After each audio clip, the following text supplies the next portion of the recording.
دوستو یاد رکھنا، تگڑا اور مضبوط جوان پتہ کون ہوتا ہے؟ جس کی نظریں پوری طرح اس کے کنٹرول میں ہوں۔ یہ علامت جوانی ہے۔ جس آدمی کا پوری طرح، دو لوگ دنیا میں کبھی کوئی کارنامہ سر انجام نہیں دے سکتے، ایک جو حرام کھاتا ہو، ایک جس کی نظر ناپاک ہو۔ محمد بن قاسم جب یہاں آئے تھے نا، تو ایک دن بڑے پریشان تھے، تو ایک بزرگ کہنے لگے آپ کیوں پریشان ہیں؟ کہنے لگے راجہ دہر سے مقابلہ ہے اور ہماری فوج تو سندھ کے رستے بھی نہیں جانتی، زبان بھی نہیں جانتی، لڑیں گے کیسے؟ 2-4 دن کے بعد ان بزرگوں کی دوبارہ محمد بن قاسم سے ملاقات ہوئی تو بڑے خوش تھے۔ کہا اب آپ کیوں خوش ہیں؟ کہنے لگے وہ میرا مقابلہ نہیں کر سکتا، میں نے تحقیق کر لی ہے۔ کہا کیوں؟ کہنے لگے نظر کا گندہ ہے، اور جو نظر کے گندے ہوتے ہیں وہ میدانوں میں ٹھہرا نہیں کرتے۔ میدان کے لیے نکلنے کے لیے پاک جوانی کی ضرورت ہوتی، تطہیر مزاج ہونا ضروری ہوتا ہے، پاکیزہ افکار اور سچی اور سچی ستھری سوچوں کا ہونا ضروری ہوتا ہے۔ اس لیے فرمایا کہ میرا مقابلہ نہیں کر سکتا۔ حضرت عبداللہ ابن حذافہ کمرے میں تھے، تو وزیر کی بیٹی اندر سجی سنوری پہنچ گئی۔ جیسے ہی آپ نے اس کفر کی چال کو دیکھا تو تیمم کر کے نفل شروع کیے۔ وہ ساری رات بیٹھی رہی، رب کا بندہ ساری رات عبادت کرتا رہا۔ عبادت بڑا سہارا ہے، مصلی بڑا سہارا ہے اللہ کے بندوں۔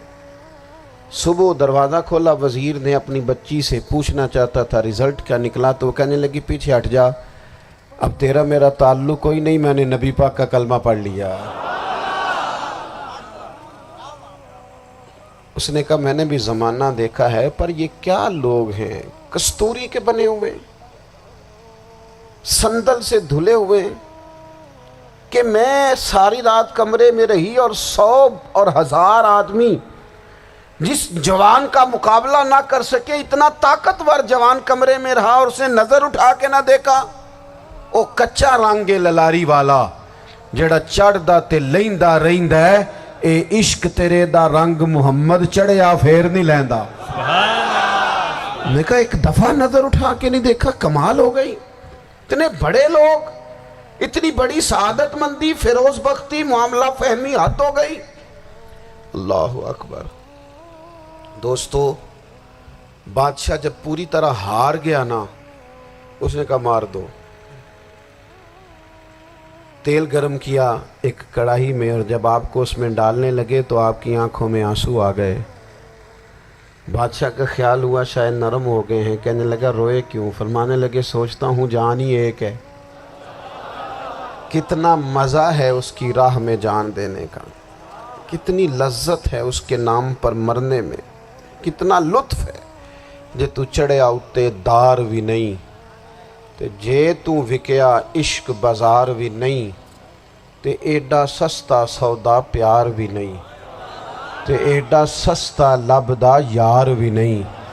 کئی جنگل گانے پیندے نہیں، کئی دوزخ لنگنے پیندے نہیں، جے وہ اس ملوں بھی مل جاوے، ایدوں سستا ہور بپار بھی نہیں۔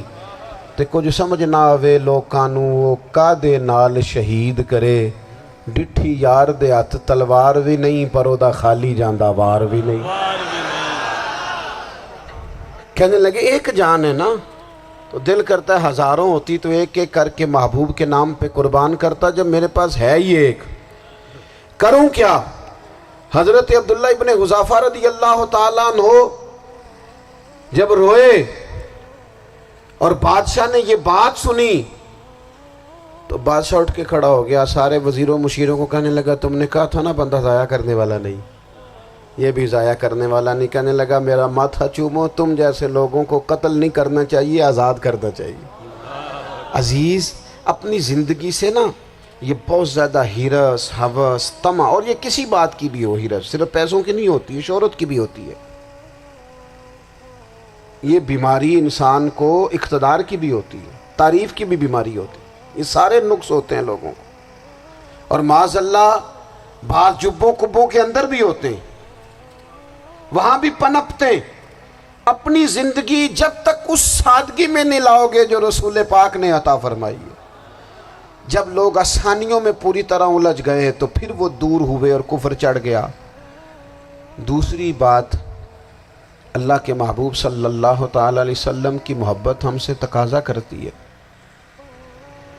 کہ ہم اس مشن کے لیے کام کریں جس مشن کے لیے رسول پاک نے کام فرمایا ہے۔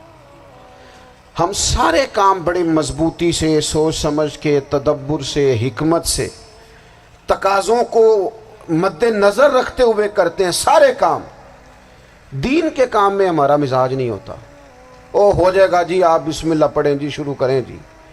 آپ تقاضوں کو سمجھیں، چیزوں کو دبائیں نہیں، چیزوں پر غور کریں۔ کسی کے ذہن کی سطح پر سوال ابھرتا ہے، اس کا تسلی بخش جواب دیں۔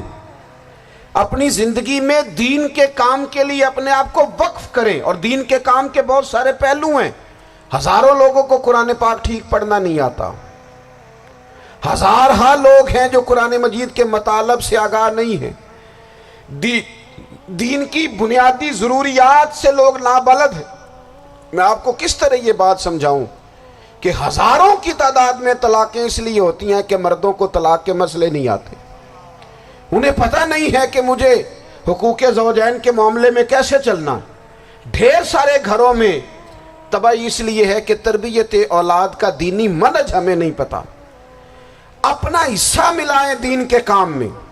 ایک آدمی کو اگر تو نمازی کرنے میں کامیاب ہو گیا، تیری زندگی بدل گئی۔ وہ دین بیزار لوگ جو ہمارے بیچ بیٹھ کے ہماری نوجوان نسل کو پگڑی اور داڑھی کا نام لے کے بنیادی طور پر دین سے دور کرتے، ایسے نوجوانوں کو دین کا پیغام محبت دے کر دین کے قریب کرنا ہماری ڈیوٹیوں کا حصہ ہے۔ ہمیں ذمہ داری کا احساس کرنا پڑے گا، ہمیں یہ خاص قدم اٹھانا پڑے گا، توجہ دینی پڑے گی۔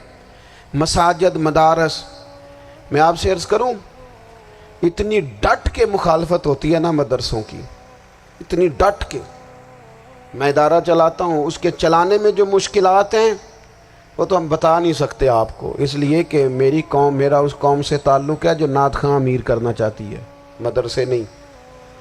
ہاں، نقیب خطیب پیدا کرنا چاہتی ہے، شعر و شاعری کی زندگی کو پروان چڑھانا چاہتی ہے۔ فقط ہمارا ان لوگوں سے تعلق ہے جو لاکھوں کروڑوں روپیہ محافل پہ لگائیں گے، اور قاری صاحب بیچارے اگر مسجد کا کوئی ہونے والا کام کسی وقت بتا دیں گے تو وہ بڑی مشکل آ جائے گی ان کے لیے۔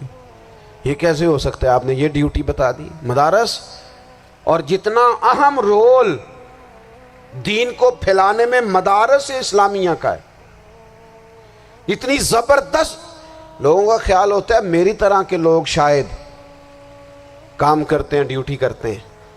یہ 10-15 لوگ آپ کو نظر آتے ہیں جو آپ کو کہیں میڈیا پر یا ادھر ادھر ڈیوٹی کرتے، مخلص لوگ اپنی جگہ پہ، وہ بھی بڑا ہی کام کر رہے ہیں، جو میڈیا پہ آ کے بھی اخلاص سے اور درد دل سے کو دین کی، ان کی بھی کسی بات کی حوصلہ شکنی نہیں۔